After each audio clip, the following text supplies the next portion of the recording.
అనంతపురం నగరంలోని RTC bus stand సమీపంలో మద్యం మత్తులో ఉన్న ఒక వ్యక్తి పోలీసులతో వాగ్వాదానికి దిగి హల్చల్ చేశాడు. తానే స్వయంగా ఒక మంత్రికి డ్రైవర్నని, తనకే డ్రంక్ అండ్ డ్రైవ్ టెస్ట్ చేస్తారా అంటూ అక్కడి సీఐపై చిందులు తొక్కాడు. అయితే పోలీసులు ఏమాత్రం వెనక్కి తగ్గకుండా మంత్రి డ్రైవర్ అయితే మద్యం తాగి వాహనం నడపవచ్చా అని ప్రశ్నిస్తూ అతనికి గట్టిగా కౌంటర్ ఇచ్చారు. గత నెల రోజులుగా పోలీసులు చేపట్టిన ఆపరేషన్ నైట్ సేఫ్టీలో భాగంగా తనిఖీలు నిర్వహిస్తుండగా ఈ ఘటన చోటు చేసుకుంది. చివరకు నిబంధనలు అతిక్రమించిన సదరు మందుబాబుతో పాటు ఇతరులకు కూడా పోలీసులు గట్టిగా కౌన్సిలింగ్ ఇచ్చారు.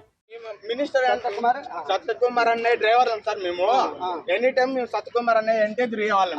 మమ్మల్ని పట్టుకొని